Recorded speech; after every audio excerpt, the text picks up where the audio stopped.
When you said take over, did you mean literally?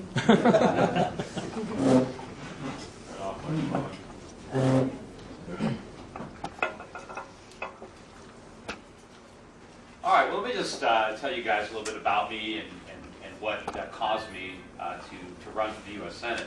Because I've never held an elected office in my life. I've never even sought an elected office. I run a brokerage firm. I've been in the private sector my whole life, but I've been very active in observing the economy, observing the markets. Because when you're a broker and you're handling money for clients, the most important thing is to look into the future and try to figure out what investments are going to be worth, what currencies are going to be worth. Because when you're making investments, you're dealing with 10 years from now, 20 years from now. People have long-term goals. They want to retire. They want to send kids to college. So it's important, what's money going to be worth? What are assets going to be worth? And so you have to look around. And what I've seen from my perspective in the United States has been very, very bleak. I've seen an economy that was basically a gigantic bubble. I've seen policies coming out of Washington, both out of Congress and the White House and the Federal Reserve, that were undermining our economy, that were making us less competitive as a nation. We were burdening ourselves with regulations that were very cumbersome and very expensive, high taxes that was basically undermining our industrial base. And we had a Federal Reserve that was pursuing a monetary policy with recklessly low interest rates, that was punishing people for saving money and rewarding people for going into debt. Not only consumers to go into debt to buy things like houses and cars, but flooding Wall Street with cheap money that they were using to make reckless gambles that they never would have made had the Fed not supplied them with that money. So I saw all of these trends that were in motion, and I knew the country was headed for a major crisis. And as a result of that, I began to counsel my clients to invest abroad. And we've been investing in Europe, in Asia, a lot of commodities. I saw the inflation that the Federal Reserve was creating, and we started buying commodities. We were buying gold when it was under 300. This morning it hit a new high. It's almost $1,200 an ounce. We were buying oil when it was in the teens. It's now over $80 a barrel and headed much, much higher, unfortunately. And, I wanted to get out of the dollar. And things really started to get very problematic to me. And kind of in 2005, I became so worried about the economy that I actually authored a book. I took time out to write a book called Crash Proof, How to Profit from the Coming Economic Collapse. And I laid out in several chapters exactly what was going to happen in the economy, what was going to happen in the mortgage market, in the housing market, how that bubble was going to implode, how it was going to take down the entire financial system, how banks were going to fail, how Freddie and Fannie were going to fail, how we were going to have the highest unemployment since the Great Depression. I mentioned that, and I said all this was going to happen, within a couple of years. It wasn't like I missed the timing of it. And more important than a lot of those forecasts, and I went on a lot of television shows, and I was on CNN, I was on Fox, I was on CNBC, and basically laying this scenario out. Then people would, get a kick out of it. They started calling me Dr. Doom. They laugh at me. They just didn't think any of this was possible. And I was confident that it was going to happen. So, and once the market did collapse, I think more people started to know about me because a lot of people, took some of these old recordings that were made and put them up on YouTube clips and started emailing them around. And so in hindsight, it looked pretty funny because people were laughing at me. And, obviously you could look back and see that everything I said had happened.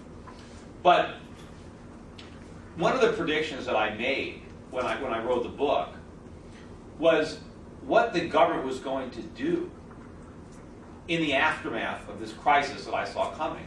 And that was what really scared me. It was that the government was going to react in precisely the manner that I feared they would. And that is the real problem, that the real economic collapse of this country is not what we experienced in 2008. That's just the warm-up. The main event is going to happen in another year or two. 3 at the outside, but it might not be that long. And this next crisis is going to make what we've gone through so far, look like prosperity, in comparison. And that's why I want to run. I can't. It's hard to just sit by as a private citizen, as an investor, and just try to figure out how to profit from all this, and just watch it happen. If maybe I can go to Washington and stop it from happening, Because if I don't go there, or somebody like me doesn't go there, and unfortunately, I don't know that many people like me, if someone doesn't go there and stop it, it's going to happen. And the crisis that's coming is going to be enormous. It's not just going to be a financial crisis. It's going to be a currency crisis, which is going to be far worse. And to understand why this is coming, you have to understand how we got into this mess and why everything the government is doing right now is going to make it worse. Right? So to understand, you have to understand a little bit about economics and what happened. And think back to George Bush, when he was first elected, George Jr., when he came in 2000, he inherited circumstances that are very similar to Obama. He came in just after the NASDAQ bubble burst. And he walked into a recession that was handed to him by Bill Clinton. Now, Bill Clinton likes to take credit for the prosperity of the 1990s. Right? That's not why we had this prosperity. And much of that prosperity in the 1990s was phony. Right? It was because of a stock market bubble.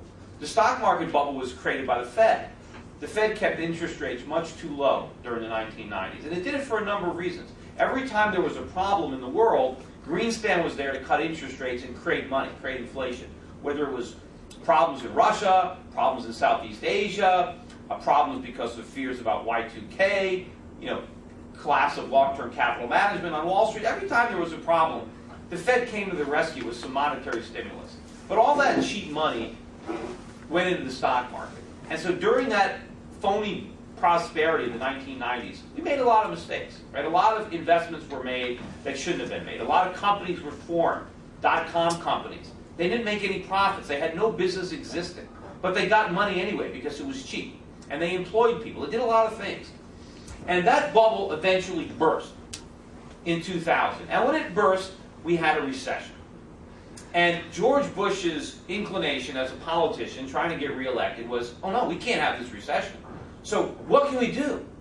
And the idea was, let's stimulate the economy. And what was the stimulus? Well, let's cut interest rates. So the Fed put interest rates down to 1%.